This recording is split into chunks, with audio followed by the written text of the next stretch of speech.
Welcome to Cage Minds. I'm Micah Frankel, and today joining us is Josh Streacker. Going to be talking about LFA 123. First off, sir, how you doing? I'm fantastic, Micah. Thank you for having me on. I appreciate your time. Man, I appreciate you and your time. How's camping going? How's everything? Yeah, it's fantastic. First part of camp is just getting that timing back down. And then the second part of camp is all about your weight. So I'm in a good place right now, sitting about 170 pounds. We got 15 to lose and should come off pretty easy. So I'm excited. Fought as a welterweight, fought as a lightweight. How much difference does the body feel between the two divisions? So welterweight, I feel like my gas tank goes on forever. I feel like I have enough power. I have more speed than most welterweights, I think. But the difference was I can knock people out, but if they get their hands on me, man, it's a tough animal. So moving down to 155, I feel like is the right move. It's way better for me to be the dominant person in the cage, especially if I want to use my wrestling skills or use my jiu-jitsu skills or stop them from taking me down. So 155 is the division I think I will rule for a while. And the cool thing is that I feel so comfortable at 172. When the record doesn't matter as much, I want to fight both weights. I want to just go. So I'm excited, man. My career is basically got a second leg right now, and 155 is where it's at. What has the process been like of that 15 pounds of getting ready for the cut? Yeah, so actually March 2021, I did a test weight cut, made it down all the way to 156, felt fantastic. Did a fight simulation with Brandon Gibson and 5-minute rounds, more than I would do until I get a title opportunity. And I did all 5-minute rounds. And arguably when you do stuff like that with your coach and you say, hey, dude, I want to do a fight simulation, arguably that's tougher than a fight sometimes. Fights can end in 10 seconds, 1 minute, 3 minutes. It can go all 3 rounds and you just stare at each other the whole time, But this 5-minute simulation was go. So I felt like my gas tank was good at the test weight cut. Then I had a cancellation in July, had a cancellation in August, and then finally had the opportunity to cut back down to 158 is what I got down to for that fight.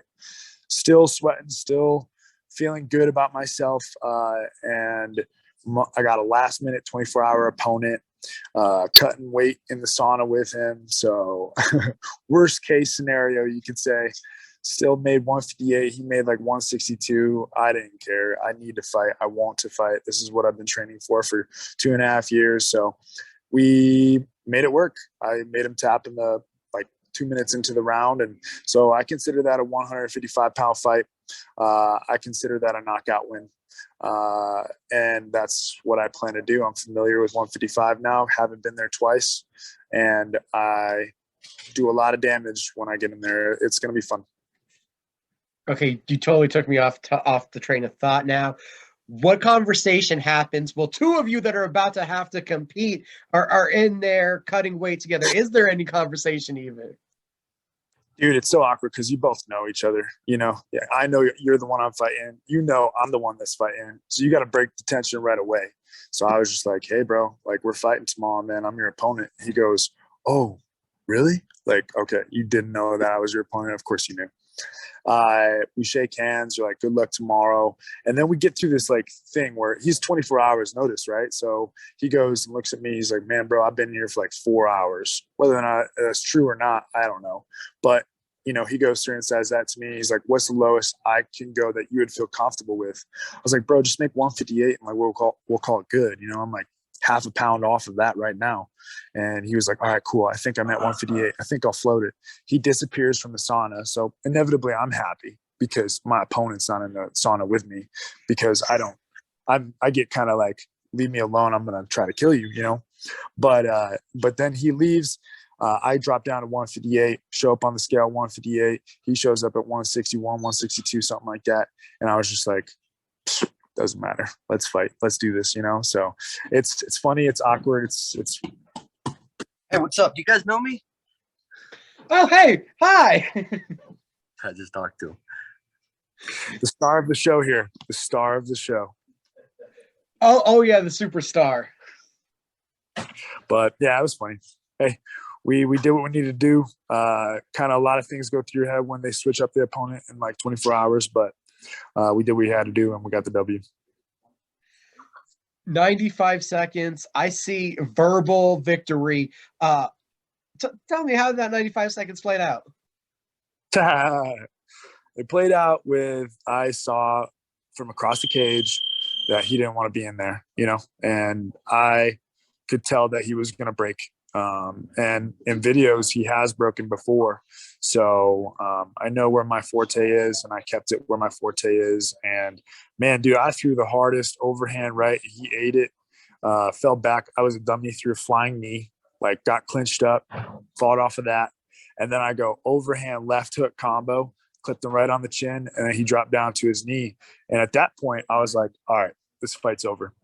But I thought I would have to like jump on him, and like punch him a little bit. Referee pulled me out, Now he just tapped. So he didn't want to be in there, man. I mean, that power to him for jumping in on 24 notice, but I'm another animal at 155 pounds, and I'm excited. Man, that has to just be a confidence boost for to have it all play out like that. Oh yeah, make it easy, make it simple. I had my loved ones in the stands, so it was fantastic to go out there, be healthy, have fun, get used to that environment again, and do what we've been doing for 6 out of my 7 wins, which is finish my opponent. And then before we got talking about the fight, actually, when you were talking about the simulated fight, I wanted to touch on that a little bit. Only a select few have been behind that garage door into Brandon Gibson's laboratory. What is that like? Yeah, Brandon is an incredible mentor. He's an incredible person, and he is a friend, first and foremost. He has so much wisdom and so much talents holding pads and talents with fight concepts and striking concepts. So to have him in my corner is fantastic, and to have him like there kind of, I don't know, able to mentor me as I go through this journey and as I go through this fun is really fantastic. So I really do feel the love from Brandon. That environment is pretty cool. And yeah, like you said, he only takes people he feels comfortable with, he vibes with. So I'm glad to say that I vibe with him, and he's a great human being as well as a friend. What do you think makes that relationship or Brandon as a coach, his style kind of unique? Yeah, I mean, number one, he's done it at the highest level, with multiple fighters. So when he goes through and he tells you these quirky little stories about how, these superstars in your mind are scared or nervous or how they react before the fight, they're human, and then that we can relate to that, and that's a super powerful moment. I also think that with him, he is so slick with his pad holding skills. And I have another slick person back at home that I used to hit pads with all the time. So the connection was there right away because I could do the things that he asked me to do very well. And then you dive into these little intricate concepts, the high-low concepts, the circular linear concepts, the explosive concepts, the chill concepts, the switch stance concepts. Not a lot of people can hold for those concepts. But he's one of those people that can. And I think there's a reason why everybody wants to hit pads with him, He's very talented in that aspect. We see the cool highlights, the videos that you post. Do you get giddy posting those, like a little bit of laughter before you're throwing it out there? Like, oh yeah, that is cool. Yeah, actually this past one on Saturday, like I'm light on weight and stuff like that. I 170, so my calories are down a little bit. You get a little bit tired. You peter out a little quicker. This is just normal things that happen during fight week and whatnot. But seeing like me do that combo, I think it was a jab, uppercut, hook. It was something ridiculous, but it was so freaking fast that I was like, oh yeah, I'm freaking ready. If I'm like this right now, when I'm tired, exhausted, then guess what I'm gonna be like next week when I go into my fight, So it does get a little exciting, and it also shows that I am on a different level than some people are, and I'm at that level where I can fight with some of the best in the world, you know? And heading into Friday night, we get to see you taking on Miguel Jacob, I believe. I'm probably going to say that last name totally wrong, and it looks like Jacob. But yeah, Miguel Jacob. Tell us about the fight, your expectations for the challenge ahead of you. Yeah, so good counter striker, good stand-up. I think that's where he's going to want the whole entire fight to be. So I am going to have a lot of fun, because if you want to play with my forte, then it's going to end poorly for you. I fight with some of the best people here, the Steve Garcias, the Aaron Picos. You know, back in the day when Carlos was still doing it, I would train with Carlos. Like, there's people that we don't even know about yet. Aaron Mitchell's, Alex Cardenas. Like, there's so many people that are so talented, so good, all the Mongolians that come through here. So I know that I'm able to, like, strike with the best and strike with some of the best, and sometimes outstrike the best strikers here at Jackson Wink. So if he thinks he's going to come in and have an easy fight standing, then he's mistaken. And we're not even talking about all the other things that I've been working on. So I got a bunch of cool things waiting for him. Right. So we're only supposed to talk about you're just a one-dimensional striker, right? Yeah. That's right. I mean, that's what people think of. That's what that's what the resume reads as. So you've been working obviously diligently to round everything out. Oh yeah.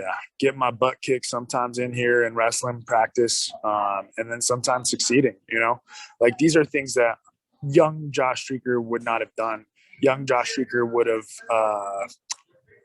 said, oh, I'll just keep it standing. Oh, I'll just work on, you know, this striking technique. Oh, I'll just, you know, older Josh Streacker is going through and becoming a well-rounded fighter. And we all know that the well-rounded fighter is one of the toughest people in the world to deal with. Like, your Kamzats, even Jorge's underrated with his wrestling, defense, offense, and his jiu-jitsu concepts too.